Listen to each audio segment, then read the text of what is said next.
अगर 20 दोस्त कामयाब हो, सबकी नौकरी हो, Great meeting today, gentlemen. सबकी पहचान Absolutely. हो Looking forward to the next और steps. उन्हीं के Yes, and बीच the सिर्फ projections एक are solid. इंसान Couldn't agree. बेरोजगार हो, तो सोचिए उस इंसान के दिल पर क्या गुजरती होगी।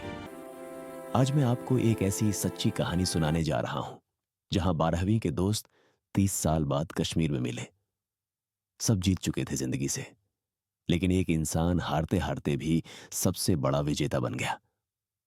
अगर आपने कभी खुद को अकेला, नाकाम या पीछे छूटता महसूस किया है तो ये कहानी आपकी है। वीडियो को अंत तक जरूर देखिए, क्योंकि इसका अंत आपकी सोच बदल देगा। तो चलिए आपको ले चलते हैं आपकी मनपसंद स्टोरी पर। समय बहुत तेजी से बीत जाता है। आज से 30 साल पहले 12वीं का आखिरी दिन था।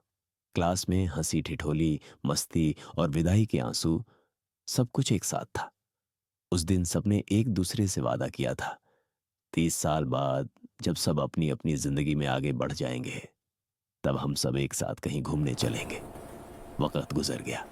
किसी ने सरकारी नौकरी पा ली, किसी ने बिजनेस शुरू किया, किसी ने विदेश का रुख किया और कुछ राजनीति या अध्यापन में चले गए। लेकिन मैं, अरुण, वहीं रह गया, बेरोजगार, अकेला और कुछ हद तक समाज की नजरों में नाकाम। मैंने कोशिशें बहुत की, कभी कंप्यूटर कोर्स किया, कभी दुकान खोली, कभी परीक्षा दी, पर हर बार किसी न किसी वजह से बात बिगड़ जाती। धीरे धीरे लोग दूर होते गए। जिन दोस्तों के साथ कभी कंधे पर हाथ डालकर स्कूल से लौटता था, अब वे बड़े बड़े ओहदों पर पहुंच चुके थे और मैं अब भी उसी छोटे से कस्बे में अपने बूढ़े माँ बाप की सेवा करते हुए रोजमर्रा की छोटी खुशियों में जी रहा था। 30 साल बाद का दिन, एक दिन अचानक मोबाइल पर एक मैसेज आया। अरे अरुण, याद है हमारा वादा? 30 साल पूरे हो गए, सब कश्मीर चल रहे हैं, तू भी आना। 20 दोस्त और हमारे टीचर शर्मा सर भी आ रहे हैं। कोई बहाना नहीं। मेरे हाथ कांप गए। कश्मीर वो जगह जिसे देखने का सपना मैंने टीवी पर ही देखा था, लेकिन मेरे पास ना इतना पैसा था, ना उतनी हिम्मत। मैंने सोचा, क्या मैं जाऊं? उनके बीच क्या करूंगा? सब तो अब बहुत बड़े लोग हैं, मैं तो उनके सामने शर्मिंदा हो जाऊंगा। पर फिर मां ने कहा, बेटा, जिंदगी में कुछ यादें कमाने भी जरूरी होती हैं। शायद भगवान ने यही मौका दिया है। जा, जाले अपने दोस्तों से मिल। मैंने पुराने कपड़े सहेजे, अपनी थोड़ी सी बचत निकाली और किसी तरह टिकट बुक कर ली। कश्मीर की वादियां श्रीनगर पहुंचते ही ठंडी हवा ने जैसे मेरे दिल की सारी थकान धो दी। वो बर्फ से ढकी चोटियां, झेलम की लहरें और डल झील की चमक, सब किसी सपने जैसा था। जब मैंने होटल के लॉन में कदम रखा तो 19 चेहरे मेरी ओर भागे। अरे अरुण, तू सच में आया? तू तो बदला ही नहीं। हमने सोचा तू नहीं आएगा। उनकी हंसी, उनके गले लगना, वो सच्चा अपनापन। मैं बस मुस्कुरा पाया, लेकिन दिल के भीतर एक कोना अब भी चुप था। कहीं वे मेरी हालत देखकर दया तो नहीं खाएंगे। पुराने टीचर से मुलाकात। शाम को सब लोग कैंप फायर के आसपास बैठे थे। शर्मा सर, जो अब रिटायर हो चुके थे, सबके बीच बैठे थे। उन्होंने कहा, बच्चों, 30 साल में तुम सब बहुत आगे निकल गए हो, लेकिन मैं चाहता हूं कि हर कोई आज बताए उसने जिंदगी से क्या सीखा। एक एक करके सबने बताया। किसी ने कहा सफलता, किसी ने कहा मेहनत, किसी ने कहा पैसा और पहचान। फिर सर ने मुझे देखा।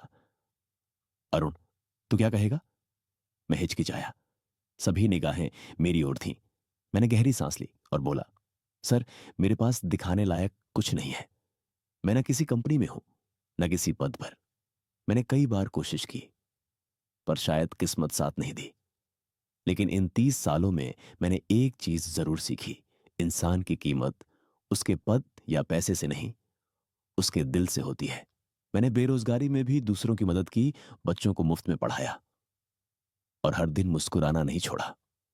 अगर जिंदगी ने मुझे गिराया तो मैंने हार मानने से पहले हंसना सीखा।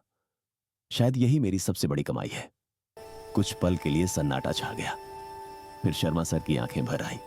उन्होंने कहा, बेटा, तू ही असली विजेता है। बाकी सबने जिंदगी से लिया है, तूने दिया है। समाज को तेरे जैसे लोगों की जरूरत है। सारे दोस्त उठे और एक एक कर मुझे गले लगाने लगे। अरुण, तूने हमें फिर से इंसान बनना सिखा दिया, किसी ने कहा। अगली सुबह अगले दिन सब लोग डल झील में शिकारा की सैर पर निकले। मैं झील के किनारे बैठा बर्फीले पहाड़ों को देख रहा था। शर्मा सर मेरे पास आकर बोले, अरुण, जब मैं रिटायर हुआ तो सोचा कि कुछ ऐसा करूं जिससे समाज को कुछ लौटाया जा सके। अगर तू तैयार हो तो चल मेरे साथ। हम दोनों मिलकर गरीब बच्चों के लिए एक छोटा स्कूल खोलेंगे। तेरे जैसा सच्चा इंसान ही बच्चों को असली जिंदगी सिखा सकता है। मेरी आंखों से आंसू निकल पड़े।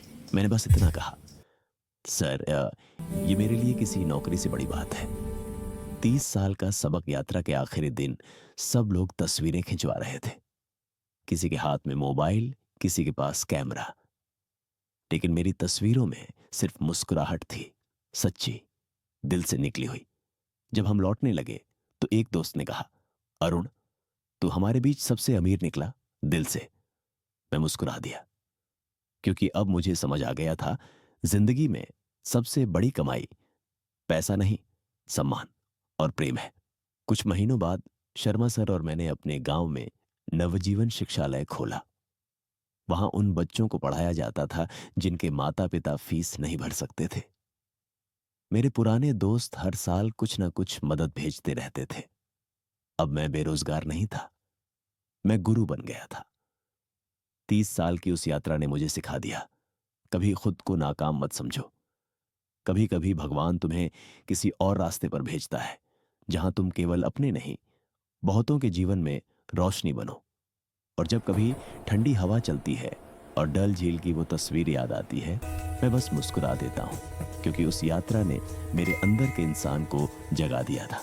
दोस्तों, उस दिन मैंने समझा कि बेरोजगार होना कमजोरी नहीं होती।